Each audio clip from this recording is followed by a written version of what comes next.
মনির, আপনাকে ধন্যবাদ। যেমনটি জানেন যে গতকাল জিয়া উদ্যানে বিএনপির প্রতিষ্ঠাতা জিয়াউর রহমানের শহীদ রাষ্ট্রপতি জিয়াউর রহমানের সমাধির পাশেই কিন্তু সমাহিত হয়েছেন তার স্ত্রী আপসীর নেত্রী বেগম খালেদা জিয়া, এবং সেই নেত্রীকে আসলে শ্রদ্ধা জানাতে গতকাল জানাজার নামাজ আদায় করেছেন এবং আজ কিন্তু শ্রদ্ধা জানাতে এখানে তৃণমূল বিএনপির যারা নেতাকর্মীরা রয়েছেন তারা এখানে এসে উপস্থিত হচ্ছেন। তবে আগামী শনিবার পর্যন্ত এই পুরো এলাকাটির কিন্তু নিরাপত্তার চাদরে ঘেরা থাকবে।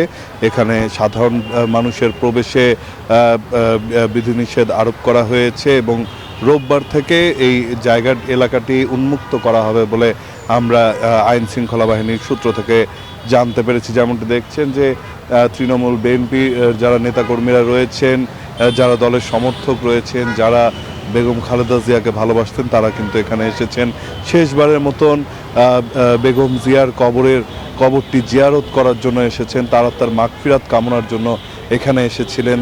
ওনার কবরটি একটু ছুঁয়ে দেখার, চোখ দিয়ে দেখার যেই বাসনা নিয়ে এখানে এসেছিলেন তারা। তবে সেটি আপাতত নিরাপত্তার স্বার্থে পূরণ হচ্ছে না। আইন শৃঙ্খলা রক্ষাকারী বাহিনী এই চন্দ্রিমা উদ্যানের জিয়া উদ্যানের যেই সড়কটি রয়েছে বিজয় সরণি থেকে, এখানে কিন্তু ব্যারিকেড দেওয়া হয়েছে। পাশাপাশি যান চলাচল প্রবেশে বিধিনিষেধ আরোপ করা হয়েছে। পাশাপাশি যাতে মানুষজন না ঢুকতে পারে সেক্ষেত্রেও কিন্তু বিধিনিষেধ আরোপ করা হয়েছে।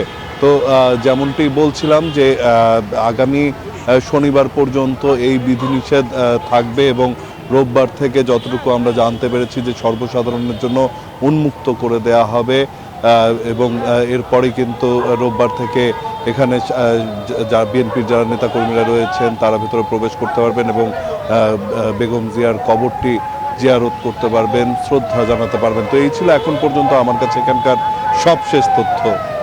ধন্যবাদ জিকো আপনাকে। টানা তৃতীয়বার অর্জন করেছে দেশের সেরা সুপার ব্র্যান্ড স্বীকৃতি বসুন্ধরা টিস্যু।